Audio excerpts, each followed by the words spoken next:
my home.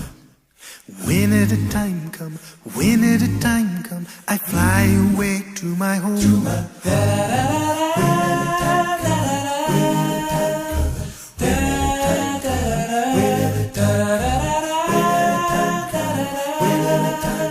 I fly away to my home.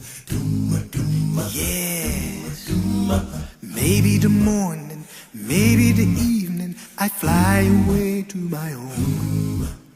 Maybe the noonday, but soon I'll be leaving. I fly away to my home.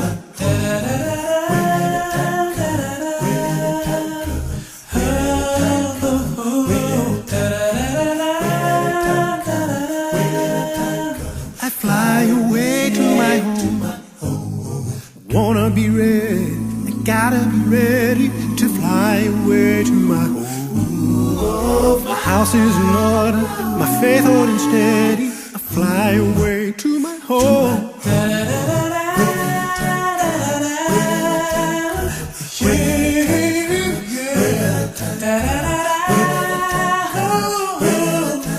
Oh, I'll fly away to my home.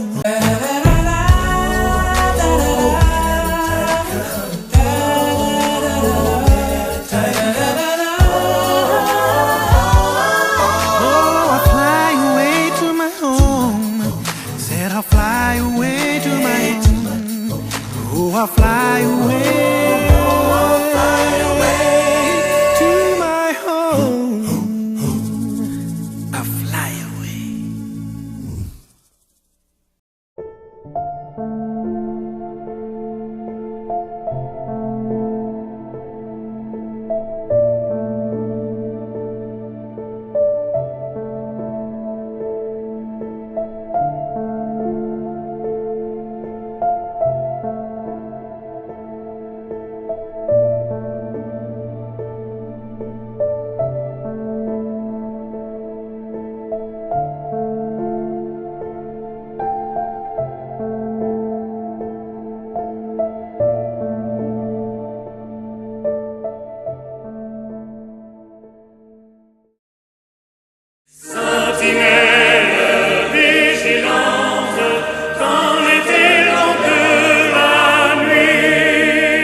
le crois, mon seul espoir est Jésus, car ma vie à la sienne est unie. Ce mystère est divin et mon chant, tout est bien, non par moi, mais par Christ en moi.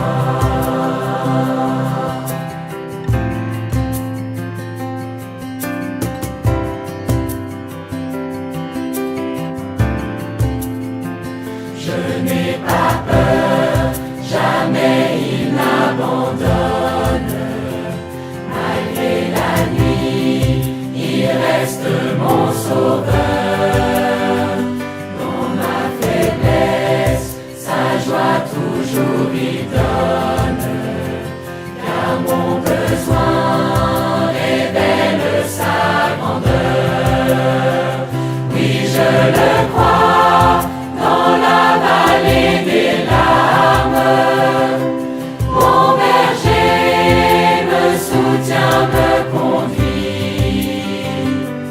Oh, la nuit est vaincue, et moi plus que vainqueur, non par moi, mais par Christ en moi.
Bien-aimés dans le Seigneur, une fois de plus, bonjour et joyeuse année. Que la grâce et la paix de notre Seigneur et Sauveur Jésus-Christ soient sur chacun d'entre nous en cette matinée. Nous sommes rendus à notre deuxième journée de prière dont notre thème central est intitulé « Sentinelle vigilante ». Et hier, nous avons vu le premier sous-thème qui parlait de l'appel de la sentinelle. Nous avons vu comment Dieu a appelé Ézéchiel à être sentinelle sur la maison d'Israël. Nous avons fait ce parallélisme-là également, que Dieu nous a établis comme étant des sentinelles partout où nous nous trouvons afin d'écouter et d'avertir le peuple. Ce matin, nous allons parler de la vigilance dans la nuit. Permets-moi de te narrer cette petite histoire. Dans un monastère du Moyen-Âge, la règle impose des vigiles nocturnes. Un jeune moine se plaignait de son interruption de son sommeil. Et un ancien lui dit: c'est justement quand tout le monde dort que le monde a le plus besoin de quelques veilleurs ou sentinelles. La nuit, les tentations rôdent, les doutes assaillent, les peurs grandissent. Veillez, c'est tenir allumée une lampe pour ceux qui sont dans les ténèbres.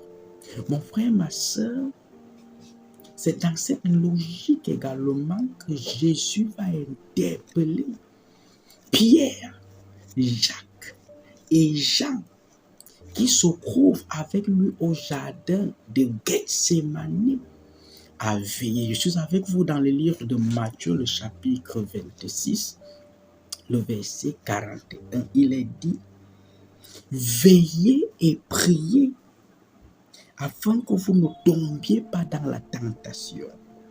L'esprit est bien disposé, mais la chair est faible. Et bien aimé, dans ce contexte, Jésus se trouve au jardin de Gethsémani.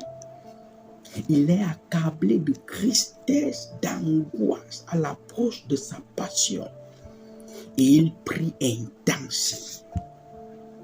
À 3 reprises, il a demandé à ses disciples de veiller avec lui. Mais malheureusement, il les trouve toujours endormis. Et c'est pourquoi Jésus va les exhorter de veiller et de prier. Jésus nous invite à la vigilance spirituelle et à la communion avec Dieu par la prière. Bien-aimé, la vigilance, c'est rester debout sans s'endormir. Spirituellement, c'est rester debout sans être détourné d'aucune des manières que ce soit. Et la parole de Dieu nous fait savoir, Paul nous le fait savoir dans le livre de Romains, le chapitre 13, que la nuit est avancée. Mon frère, nous vivons dans une période où le péché s'est accru. Et Dieu voudrait qu'en tant que sentinelle, que nous restions vigilants et que nous menions une vie de sanctification. Dans cette nuit qui s'est avancée, Paul, dans Romains, le chapitre 13, le verset 11 à 14, va nous donner une conduite à tenir afin de pouvoir rester éveillé dans cette nuit sombre. Que dit Paul? Paul nous dit, il dit, la nuit est avancée, le jour approche. Dépouillons-nous donc des œuvres des ténèbres et revêtons les armes de la lumière. Marchons honnêtement comme en plein jour, loin des excès de l'ivrognerie, de la luxure et de l'impudicité, des querelles et des jalousies. Mais revêtez-vous du Seigneur Jésus-Christ et n'ayez pas soin de la chair pour en satisfaire les convoitises. Mon frère, ma soeur, voilà à pourquoi la parole de Dieu t'invite et m'invite en cette année 2026 à nous dépouiller des œuvres des ténèbres et à revêtir notre Seigneur et Sauveur Jésus-Christ. Jésus nous interpelle à veiller. Et on ne saurait veiller si nous ne prions pas. Parce que la vigilance humaine est impuissante. Et la seule chose qui peut nous aider à rester éveillés est la prière. Parce que la prière est la communion avec Dieu. Prier, c'est communier avec Dieu. Notre sœur Hélène White dit, prier, c'est ouvrir son cœur à Dieu. Prier, c'est maintenir la relation communicationnelle avec Dieu. Donc, dans le contexte où Jésus dit à ses disciples de veiller, en fait, veiller dans ce contexte signifie rester spirituellement alerte face à l'épreuve imminente. Aujourd'hui, mon frère, ma soeur, nous vivons dans un monde qui cherche par tous les moyens à nous endormir. Aujourd'hui, nous passons plus de temps dans nos téléphones, à scroller nos téléphones. Nous passons plus de temps devant la télévision. Nous passons plus de temps sur des choses futiles, frivoles, qui ne nous édifient pas. Jésus nous demande, en tant que sentinelle, de veiller et de prier. Nous devons fuir les distractions, nous devons fuir les plaisirs tels que Paul nous l'a dit. Nous devons fuir les jalousies, les querelles et nous focaliser sur Jésus-Christ qui est le chef et le consommateur de notre foi. Nos nuits aujourd'hui, bien-aimés, elles peuvent être comparées à la maladie. Elles peuvent être comparées à une crise personnelle. Elles peuvent être comparées à des pressions sociales. Mais Jésus nous demande de rester éveillés dans cette nuit-là et de prier. Mon vœu pour moi, mon frère, est que cette année 2026, que nous restions éveillés et que nous menions une vie de communion avec Dieu dans la prière. Que nous puissions être des moteurs, des impulseurs, des personnes qui communient avec Dieu jour après jour au moyen de la prière. Des personnes qui parlent à Dieu, qui disent à Dieu ce qu'ils vivent. Des personnes qui présentent à Dieu des situations d'intercession afin de pouvoir venir en aide à ceux qui sont dans la souffrance. Vivement que l'Éternel nous aide à rester éveillés dans ce monde de distraction, à rester éveillés dans ce monde qui veut impérativement nous détourner et à rester focus sur Jésus-Christ, le chef et le consommateur de notre foi. Bien-aimés, nous voulons demander à Dieu la grâce afin qu'il nous maintienne spirituellement éveillés dans les moments difficiles. Nous voulons prier pour ceux qui traversent des nuits spirituelles ou émotionnelles longues. Nous voulons intercéder pour ceux qui sont pris au piège par Satan afin que notre Seigneur Jésus-Christ les délivre. Nous voulons demander la discipline d'une vie de prière constante à Dieu.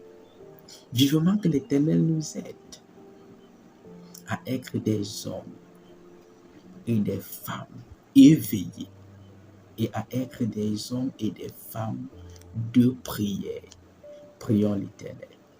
Seigneur notre Dieu et notre Père, une fois de plus, nous voulons te dire merci pour cette interpellation aussi profonde que tu nous fais ce matin. Tu nous demandes de rester éveillés et de rester en prière. Parce que Seigneur, tu es conscient de ce que la nuit est avancée. Tu es conscient de ce que nous vivons les derniers moments de l'histoire de ce monde. Et tu ne voudrais d'aucune manière que l'ennemi nous détourne. C'est pourquoi en tant que sentinelle, tu nous interpelles à rester éveillés, à rester vigilants et à rester dans la prière. Parce que prier, Père éternel, c'est communier avec toi. Prier, c'est de nous élever à toi, de rester fort dans les moments difficiles.